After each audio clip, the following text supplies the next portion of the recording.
આપણે ઘણીવાર એવું બનતું હોય છે કે બપોરે ઘણા બધા ભાત વધી પડે. બીજું એ ગૃહિણીઓને હંમેશા એક સવાલ મૂંઝવે છે કે આજે ડિનરમાં શું બનાવવું. તો આજની આપણી આ રેસીપી આ બંને સમસ્યાઓનું સમાધાન છે.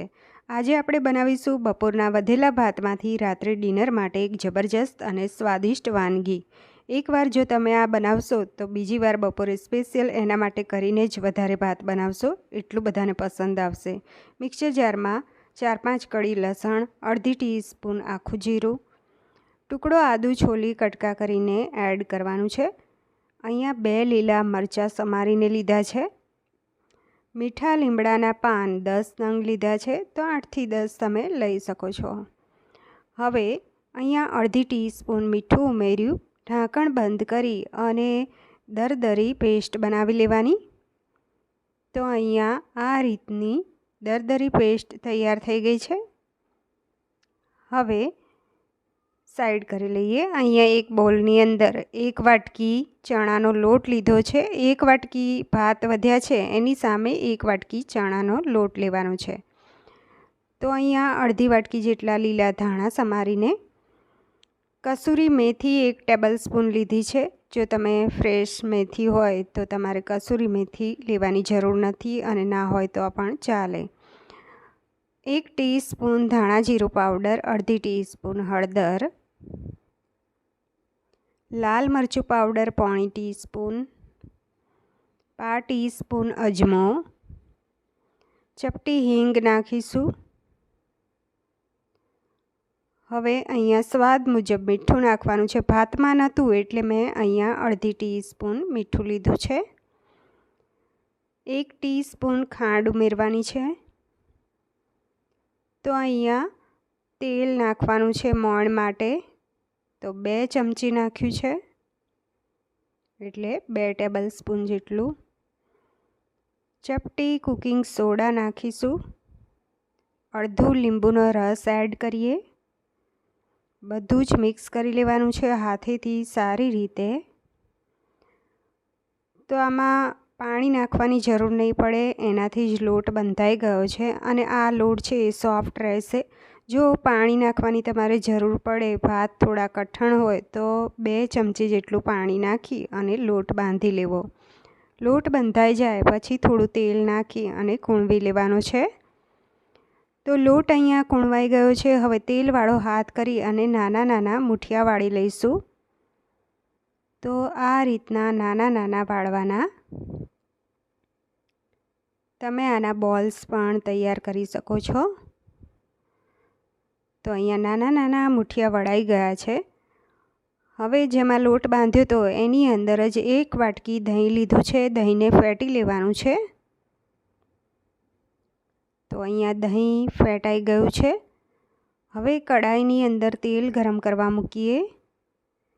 તો 3 ટેબલસ્પૂન તેલ ગરમ કરવા મૂક્યું. એમાં અડધી ટીસ્પૂન રાઈ, અડધી ટીસ્પૂન આખું જીરું એડ કરીએ. 1/2 ટીસ્પૂન મેથી દાણા, 2 લવિંગ, 2 નાના ટુકડા તજના અને 1 તમાલપત્ર,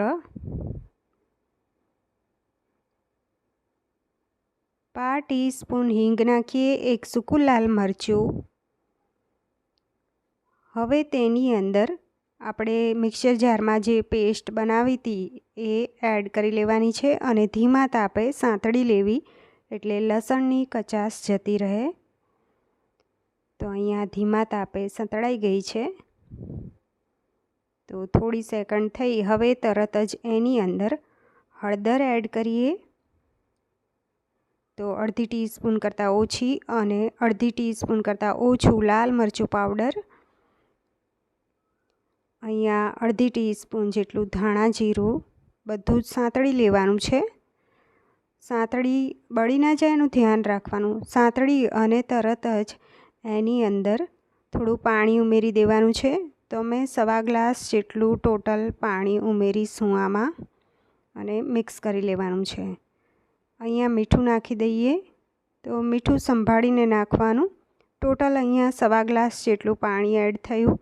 તો મીઠું અહીંયા અડધી ટીસ્પૂન નાખ્યું. બબલ્સ આવ્યા એટલે આપણે જે મૂઠિયા વાળ્યા છે એ એડ કરી લેવાના. ઠંડા પાણીમાં એડ નહીં કરવાના, બબલ્સ આવે ગરમ થાય પછી જ એડ કરવા. ઢાંકી અને ધીમા તાપે 5-6 મિનિટ થવા દેવાનું. વચ્ચે વચ્ચે ચેક કરતા રહેવું. તો અહીંયા મૂઠિયા સરસ ચડી જાય, એકદમ ચેક કરી લેવાના. જો સરસ ચડી ગયા છે. તો 5-6 મિનિટ જેટલો સમય થયો છે અને મૂઠિયા ચડી જાય પછી આપણે આગળની પ્રોસિજર કરવાની. તો હવે ગેસની ફ્લેમ સ્લો કરી અને આપણે જે દહીં ફેટ્યું હતું એ એડ કરી લેવાનું. એડ કર્યા પછી હળવેથી મિક્સ કરી લેવાનું છે, એટલે દહીં ફાટે નહીં. ફૂલ ગેસે નહીં મિક્સ કરવાનું અને ફૂલ ગેસે દહીં નહીં એડ કરવાનું. હવે અહીંયા આપણે થોડો ગોળ ઉમેરી લઈશું. તો મેં અડધી ટીસ્પૂન જેટલો ગોળ ઉમેર્યો છે. તમે ખાંડ પણ એની જગ્યાએ ઉમેરી શકો છો. ઢાંકી અને આપણે થોડી વાર થવા દેવાનું છે. તો અહીંયા 3-4 મિનિટ થવા દીધું હતું. તો અહીંયા સરસ એકદમ દહીં પણ ચડી ગયું છે. તો આ જે વાનગી બની છે એ પડી પણ વધારે થીક એનો રસો થતો હોય છે. તો હવે આપણે એને સર્વ કરી લઈએ. અને સર્વ કરતી વખતે ઉપરથી એક વઘાર એડ કરી લેવાનો છે. 1 ચમચી તેલ ગરમ કરવા મૂકી દેવાનું છે. એમાં અડધી ટીસ્પૂન રાઈ, અડધી ટીસ્પૂન આખું જીરું, ચપટી હિંગ નાખીશું. ગેસની ફ્લેમ બંધ કરી અને મીઠા લીમડાના પાન એડ કરી લેવાના છે. અને કશ્મીરી લાલ મરચું પાવડર એડ કરી અને આ વઘાર છે એ આપણે રસિયા મૂઠિયા બનાવ્યા છે એની ઉપર લઈ લઈશું. તો હવે જે આ વાનગી બની છે એ ખૂબ જ ટેસ્ટી બની છે. ઉપરથી લીલા ધાણા નાખી અને સર્વ કરી લઈએ. એને ડુંગળી, લીલા મરચાં સાથે મેં સર્વ કરી છે. ફ્રેન્ડ્સ, આ રેસીપી છે એ તમે બપોરે અથવા સાંજે બનાવીને ખાઈ શકો છો. રેસીપી ગમી હોય તો વિડીયોને લાઈક કરજો અને મારી ચેનલને સબસ્ક્રાઈબ કરજો. દોસ્તોમાં જરૂર શેર કરજો.